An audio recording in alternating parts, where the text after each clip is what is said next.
الحمد لله وكفى وسلام على عباده الذين اصطفى أما بعد فأعوذ بالله من الشيطان الرجيم بسم الله الرحمن الرحيم بل تؤثرون الحياة الدنيا والآخرة خير وأبقى صدق الله مولانا العظيم وقال النبي صلى الله عليه وسلم كن في الدنيا كأنك غريب أو عابر سبيل وصدق رسوله النبي الكريم ونحن على ذلك لمن الشاهدين والشاكرين والحمد لله رب العالمين فکر دنیا کر کے دیکھی فکر عقبا کر کے دیکھ چھوڑ کر اپنے فکر سارے ذکر مولا کر کے دیکھ ابھی تک کون کس کے کام آیا اور کون کس کا ہے بنا جب سب کو اپنا کر کے دیکھا تو دھوکا کھایا ہے اب رب کو اپنا کر کے دیکھ اب اللہ کو اپنا کر کے دیکھ اب اللہ سے صلح کر کے دیکھ اب اللہ کو راضی کر کے دیکھ اب اپنے دل کی تار اللہ سے جوڑ کر کے دیکھ اے انسان ابھی تک تو نے نظریں اٹھانے کا مزہ چکھا اب ذرا نظریں جھکانے کا مزہ چکھ کر کے دیکھ اے انسان ابھی تک تو نے موبائل کا مزہ چکھا اب ذرا اللہ کے قرآن کا مزہ چکھ کر کے دیکھ اے انسان ابھی تک تو نے میٹھی نیند سونے کا مزہ چکھا اب ذرا قبر کی میٹھی نیند کا مزہ چکھ کر کے دیکھ محبت سے ادب سے عظمت سے اور اس استحضار کے ساتھ کہ میں یہاں ہوں میرا دل مدینے میں ہے درود شریف پڑھ لیجئے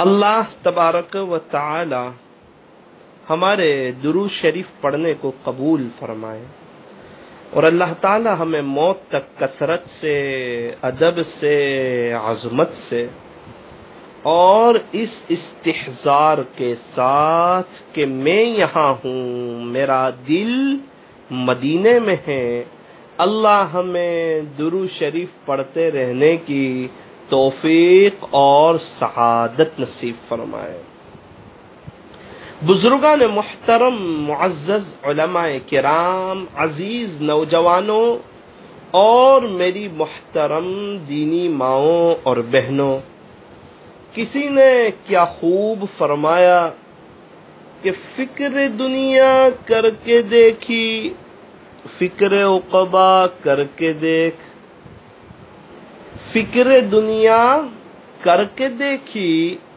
اے انسان، جب تو نے دنیا کی فکر کی، دنیا کے بارے میں سوچا، دنیا کے بارے میں پلاننگ کیے، تو تو پریشان ہو گیا، تو ڈپریشن کا شکار ہو گیا۔ تو ایک کام بنانے جاتا ہے، 2 کام بگڑ جاتے ہیں، 2 کام بنانے جاتا ہے، 4 کام بگڑ جاتے۔ تجھے زندگی نے پریشانیوں سے آگیرا، تو مشکلات میں جا پھنسا۔ ایک کو خوش کرنے جاتا ہے، دوسرا ناراض ہو جاتا۔ ابا کو خوش کرنے جاتا ہے، امی ناراض ہو جاتے ہیں۔ ماں کو خوش کرنے جاتا ہے، ابا ناراض ہو جاتے ہیں۔ دونوں خوش ہو تو بیوی ناراض ہو جاتی، بیوی خوش ہو تو ماں باپ ناراض ہو جاتے ہیں۔ یہ سب خوش ہو تو دوست لوگ ناراض ہو جاتے ہیں، دوستوں کو خوش کرنے جائیں تو گھر والے ناراض ہو جاتے ہیں۔ کیا ہوا؟ فرمایا چاروں طرف سے مصیبت نے، پریشانیوں نے آ گھیرا اور انسان ڈپریشن کا شکار ہو گیا۔ وجہ کیا بنی؟ کہ دنیا کو سامنے رکھا، دنیا کے بارے میں ہی سوچا، دنیا کے بارے میں ہی پلاننگ کی، دنیا کے بارے میں ہی فکریں کی۔ ایک کاش اگر اللہ کے دین کو سامنے رکھتا، آخرت کے بارے میں سوچتا، اپنی موت کو یاد رکھتا، اپنا دنیا سے جانا یاد رکھتا، ہر سیکنڈ ہر لمحہ کو قیمتی سمجھتا، یہ جو لوگ دنیا سے گئے ہیں ان سے عبرت حاصل کرتا، یہ روزانہ لوگوں کا دنیا سے جانا، یہ جانے والے سے عبرت حاصل کرتا، جنازے کو دیکھ کر عبرت حاصل کرتا، لوگوں کی انا للہ کی خبروں کو سن کر اپنی جب انا للہ پڑھی جائیں اس سے پہلے آخرت کی تیاری کرتا۔ یوں فرمایا کچھ کر لے اس سے پہلے، جبکہ تیرا یہ اعلان ہو کہ فلاں نہ رہا، جب تیرا یہ اعلان ہو اس سے پہلے کچھ کر لیجئے، اللہ کو راضی کر لیجئے۔ تو اے انسان، ابھی تک تو نے دنیا کی فکر کی، دنیا کے بارے میں سوچا، دنیا کے بارے میں پلاننگ کی، دنیا کے بارے میں مشورے کیے۔ اے انسان، اب تو آخرت کے بارے میں سوچ، آخرت کو سامنے رکھ، اللہ اور اس کے رسول کو راضی کرنے کی کوشش کر۔ اللہ تبارک و تعالی ہمیں آخرت کو سامنے رکھ کر زندگی گزارنے کی توفیق اور سعادت نصیب فرمائے۔ بڑے خوش نصیب ہیں وہ، بیان کرتے ابو ہاں دادی کو کہ ابو بیان کرتے۔ بڑے خوش نصیب ہیں وہ حضرات جو آخرت کو سامنے رکھ کر زندگی گزارتے ہیں۔ اللہ تعالی ہمیں آخرت کو سامنے رکھ کر زندگی گزارنے کی توفیق اور سعادت نصیب فرمائے۔ وہ تو آپ کو پہلے سنائی دیا تھا کہ جو شخص اپنی آخرت کو سنوار لیتا ہے اللہ اس کی دنیا کو سنوار دیتا ہے۔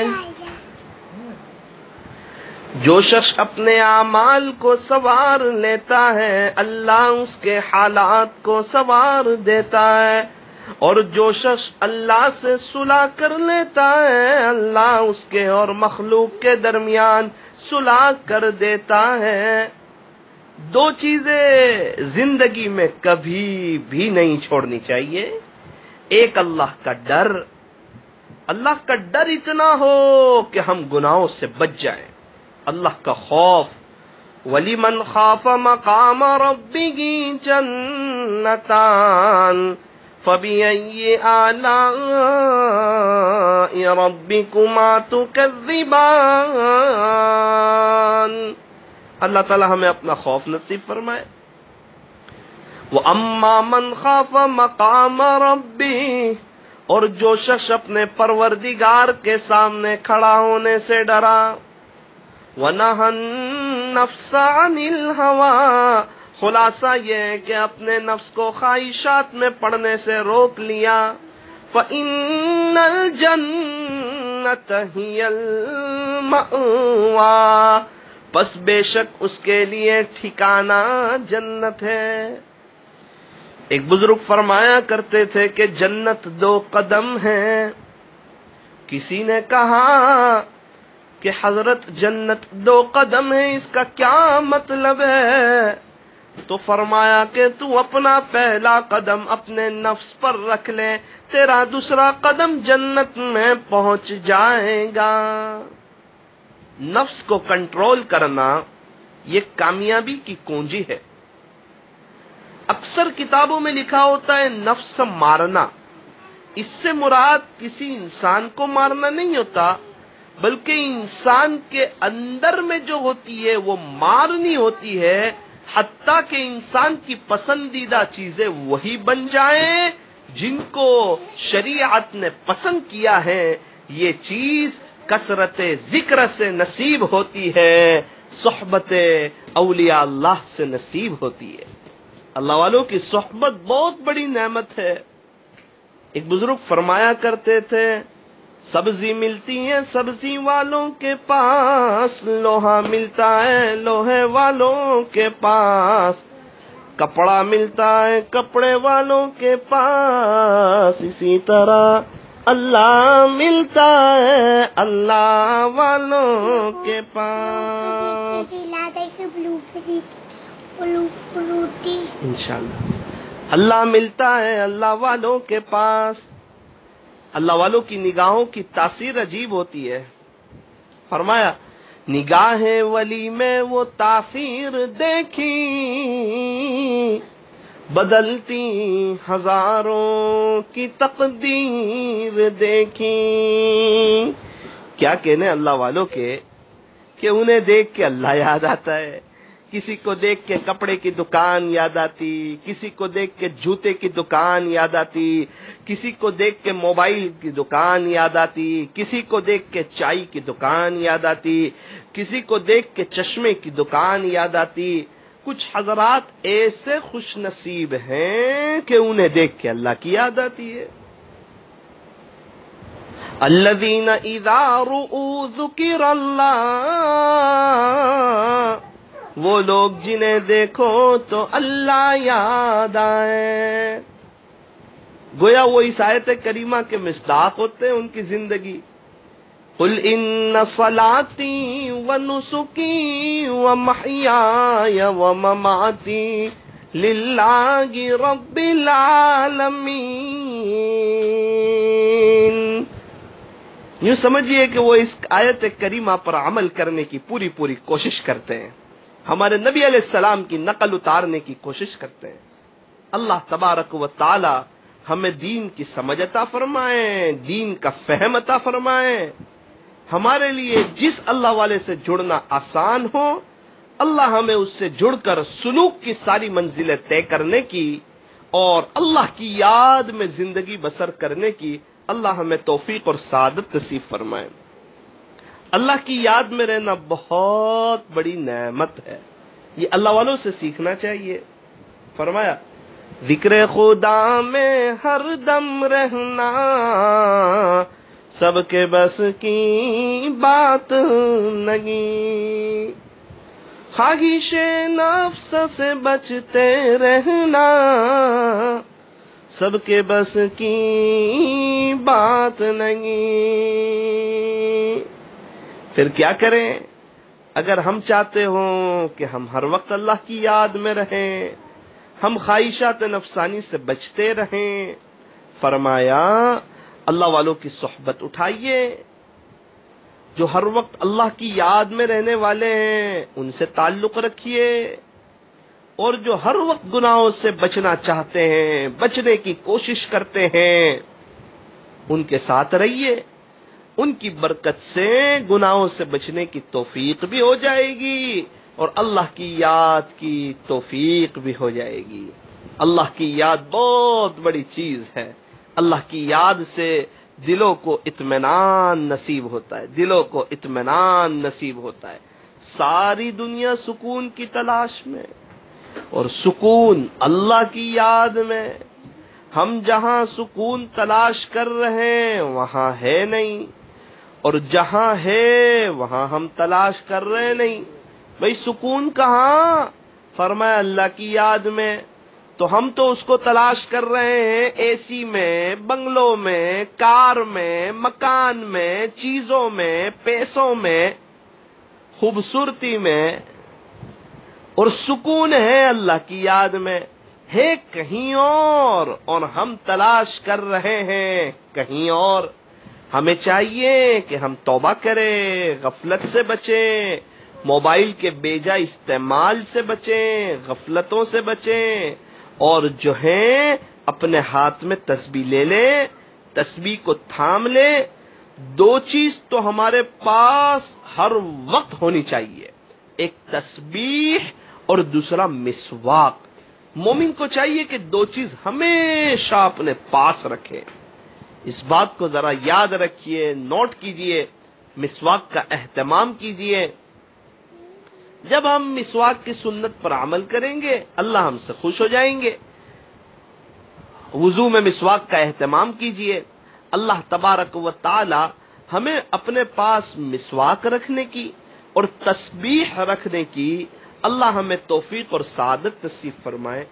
تو ایک بات ذہن میں بٹھا لو کہ سکون موبائل میں؟ فرمایا نہیں. واٹس ایپ میں؟ تو کہا نہیں. گیم میں؟ فرمایا نہیں. چیزوں میں؟ فرمایا نہیں. پیسوں میں؟ فرمایا نہیں. پھر سکون کہاں؟ فرمایا سکون اللہ کی یاد میں. آپ مچھلی کو سمندر سے باہر نکال دو، اس کو اے سی میں رکھو، بنگلے میں رکھو، مرسیڈیز میں گھماؤ، اس کو شو روم میں بٹھاؤ، اس کو اچھے میں اچھی چیز دو، کیا مچھلی کو مزہ آئے گی؟ مچھلی کو کیا چاہیے؟ فرمایا مچھلی کو چاہیے پانی. مچھلی کو پانی میں سکون ملتا ہے، ایک مومن کو اللہ کی یاد میں سکون ملتا ہے. نہ دنیا سے، نہ دولت سے، نہ گھر آباد کرنے سے تسلی دل کو ہوتی ہے، خدا کو یاد کرنے سے. دل کو سکون ملتا ہے اللہ کی یاد سے. کتنا سکون، کتنی تسکین وابستہ ہے تیرے نام کے ساتھ. نیند کانٹوں پہ بھی آ جاتی ہے آرام کے ساتھ. اللہ کا قرآن کہتا ہے الا بذکر اللہ تطمئن القلوب. اللہ کا قرآن کہتا ہے وَلَذِكْرُ اللَّهِ اکبر. اللہ کا قرآن کہتا ہے وَاذْكُرُوا اللَّهَ كَثِيرًا لَعَلَّكُمْ تُفْلِحُونَ. اللہ کا قرآن کہتا ہے فَاذْكُرُونِي أَذْكُرْكُمْ. اللہ کا قرآن کہتا ہے یا ایھا الذین آمنوا اذکروا اللہ ذکرا کثیرا وسبحوہ بکرۃ واصیلا. اللہ کا قرآن کہتا ہے والذین آمنوا اشد حبا للہ. ہمیں چاہیے کہ ہم اللہ کی یاد میں لگ جائیں. اے انسان نہ تو زمین کے لیے نہ تو آسماں کے لیے ہے. اے انسان نہ تو زمین کے لیے نہ تو آسماں کے لیے. یہ جہان تیرے لیے تو نہیں جہاں کے لیے. اللہ کا ذکر کتنی اہم چیز ہوگی کہ یوں فرمایا کہ جنت جیسی عیش کی جگہ، راحت کی جگہ، سکون کی جگہ، اطمینان کی جگہ، مزے کرنے کی جگہ، پکنک کی جگہ، تو جنت کوئی افسوس کی جگہ ہے؟ فرمایا نہیں. تو پھر جنت میں کس کو افسوس ہوگا؟ فرمایا کہ جو گھڑی دنیا میں اللہ کی یاد کے بغیر گزار دی ہوگی، جنت میں بھی اس کا افسوس کرتا ہوگا. جو گھڑی ہم تو اکثر اوقات گزار دیتے، پتہ نہیں ہمارا کیا ہوگا. اللہ تعالی ہمیں صحیح سمجھ عطا فرمائے. کسی اللہ والے سے جڑ کر ان کے معمولات پڑھنے چاہیے. کسی اللہ والے سے بیعت نہ بھی ہو تو قرآن شریف کی تلاوت کریں، حزب العظم پڑھیں، 3 تسبیحات پڑھیں صبح و شام، تیسرا کلمہ، درود شریف، استغفار. درود شریف کثرت سے پڑھتے رہیں. جلد از جلد کسی اللہ والے سے جو شیخ کامل ہو ان سے بیعت ہو جائیے، ان کے معمولات پورے کیجئے، امت کی فکر کیجئے، اپنی اصلاح کی نیت سے اللہ کے راستے میں وقت لگائیں. اللہ سے دعا کریں کہ اللہ جی آپ مجھے دور کے لیے، دیر کے لیے، سارے عالم کے لیے باری تعالیٰ اخلاص کے ساتھ اپنے فضل سے قبول فرمائیے. اللہ تبارک و تعالی ہمیں اپنی یاد میں رہنے کی اللہ ہمیں توفیق و سعادت نصیب فرمائے. آج کی مجلس کو اللہ اپنی بارگاہ میں قبول فرمائے. کہنے سننے میں کچھ کمی زیادتی غلطی ہو گئی ہو، اللہ اپنے فضل سے معاف فرمائے. ہم میں سے ہر ایک کی جائز تمناؤں کو، نیک مرادوں کو اللہ پورا فرمائے. پریشان حالوں کی پریشانی کو دور فرمائے. اللہ تعالی ہمیں بار بار حرمین شریفین کی مقبول حاضری نصیب فرمائے. اور اللہ ہمیں موت سے پہلے پہلے سچی توبہ کی توفیق اور سعادت نصیب فرمائے. دوپہر کی مجلس 3:30 بجے ہوگی اور رات کی مجلس 10 بجے ہوگی. آپ حضرات سے دعاؤں کی گزارش ہے. السلام علیکم ورحمۃ اللہ وبرکاتہ.